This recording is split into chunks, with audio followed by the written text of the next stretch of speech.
Em nome do Pai, do Filho e do Espírito Santo. Amém. Palavra da salvação. Secam as ervas, caem as flores, mas a palavra de Deus permanece para sempre.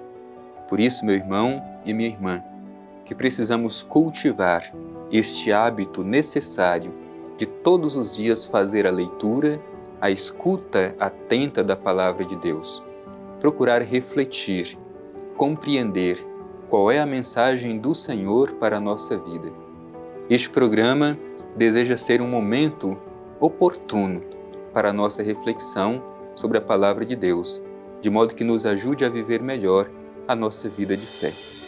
Por isso, meu irmão e minha irmã, te convido a humildemente, mais uma vez, fazer a abertura de todo o seu ser e permitir que a semente da palavra de Deus encontre espaço no solo do seu coração.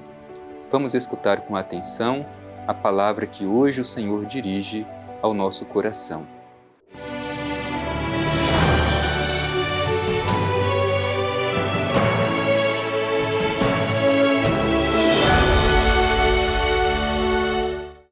Proclamação do Evangelho de Jesus Cristo segundo João. Glória a vós, Senhor. Muitos dos judeus que tinham vindo à casa de Maria, tendo visto o que ele fizera, creram nele. Mas alguns dirigiram-se aos fariseus e lhes disseram o que Jesus fizera.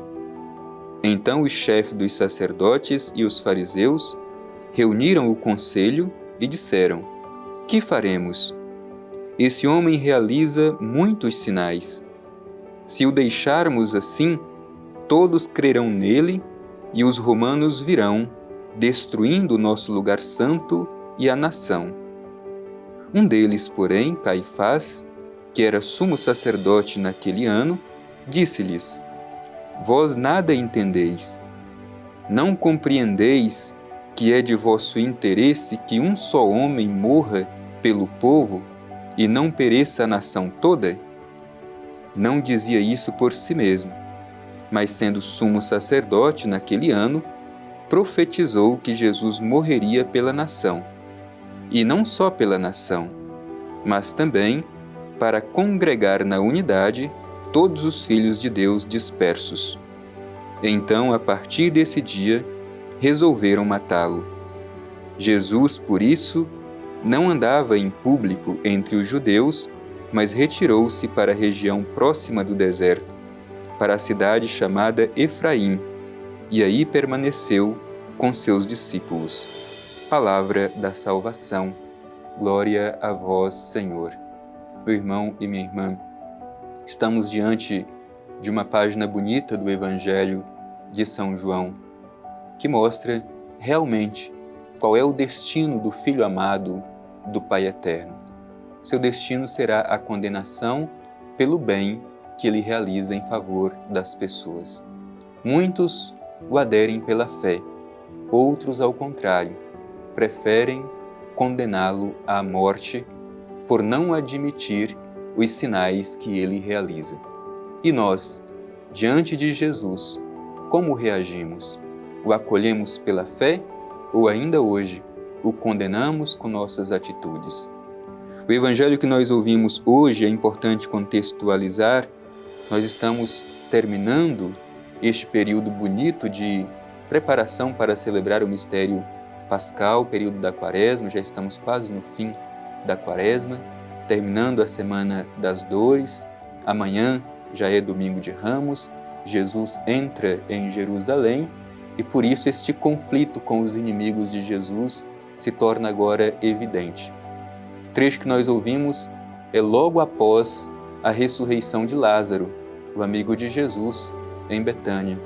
E agora, de fato, os judeus, ou os chefes dos judeus, decidem matá-lo, decidem condená-lo.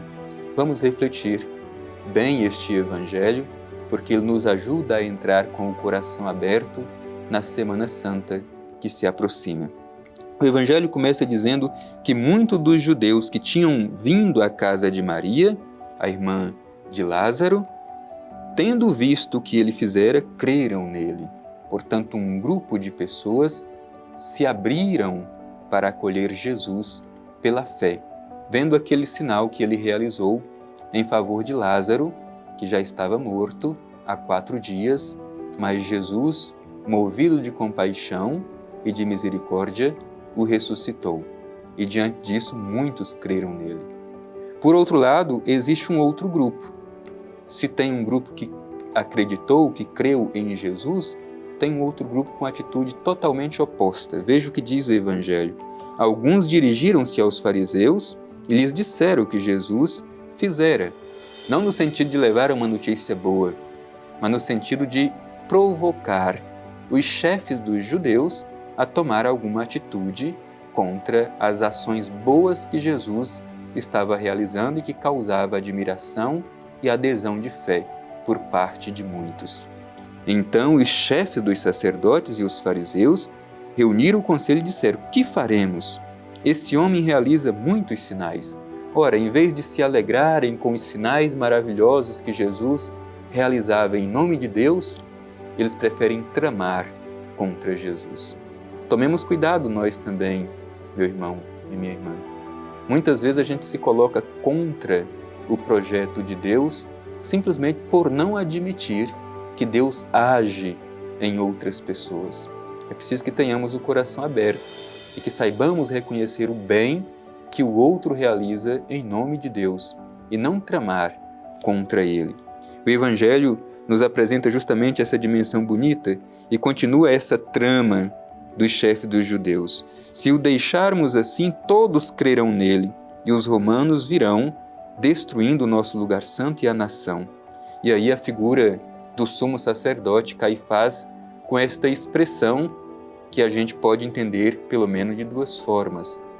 É melhor, é necessário que um só morra pelo povo.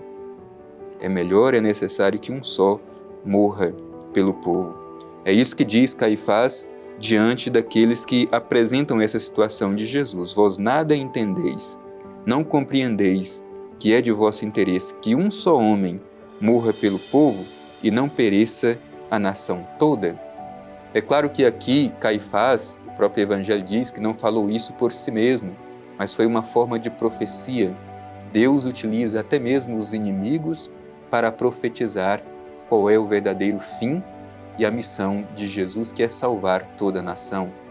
Mas o sentido de que Caifás diz é que é melhor matar esse agitador do que deixá-lo que ele coloque toda a nação a perder com os seus ensinamentos e os sinais que ele realiza. Nós interpretamos esta expressão de outra forma. A morte de Jesus é salvação de toda a nação, é salvação de todo o povo.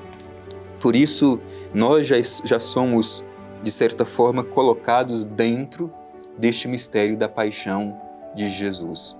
Um homem que entrega a sua vida para que toda a nação seja salva. E aí o Evangelho se conclui dizendo: a partir desse dia resolveram matá-lo. É o que nós vamos contemplar durante esses dias da Semana Santa, que nós iniciaremos amanhã com o Domingo de Ramos. Toda a trama dos chefes dos judeus, que depois entregam Jesus ao Império Romano, e todo o processo de condenação e morte de Jesus. E se conclui: Jesus, por isso, não andava em público entre os judeus, mas retirou-se para a região próxima do deserto, para a cidade chamada Efraim, e aí permaneceu com os seus discípulos. A missão não é fácil. Jesus tem consciência disso. Ele tem consciência de que veio do Pai para realizar neste mundo as obras boas.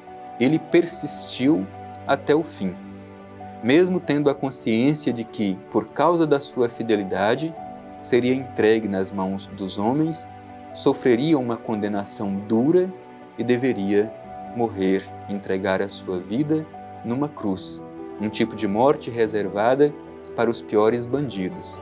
Mas por causa da sua consciência de quem ele era e da missão que do Pai havia recebido, ele se torna fiel até o fim.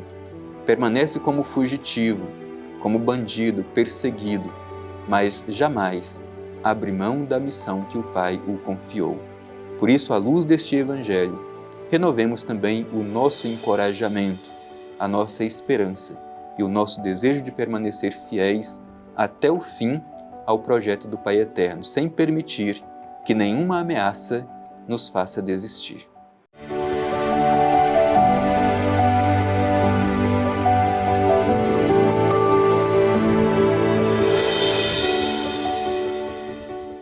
O Evangelho de hoje nos fala que dois grupos se apresentam diante dos gestos de Jesus. O primeiro é aquele que, diante dos sinais realizados por Jesus, crê em Jesus. O segundo grupo é aqueles que, diante dos sinais realizados por Jesus, tramam a morte de Jesus. Nós podemos, meu irmão e minha irmã, liturgicamente, fazer memória de tudo isso que Jesus viveu. E nós, de que lado estamos? Daqueles que abraçam a fé em Jesus Cristo ou daqueles que tramam contra Ele e o seu projeto? Por isso vamos rezar ao Pai Eterno, pedindo a graça de acolher o seu Filho pela fé. Divino Pai Eterno, dá-nos a graça de ter uma fé fervorosa, capaz de acolher o Teu Filho Jesus.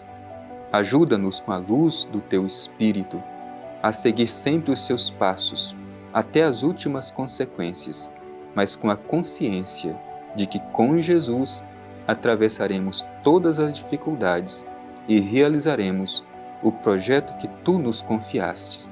Assim seja. Amém. O Senhor esteja convosco, Ele está no meio de nós. Abençoe-vos o Deus Todo-Poderoso, Pai, Filho e Espírito Santo. Amém.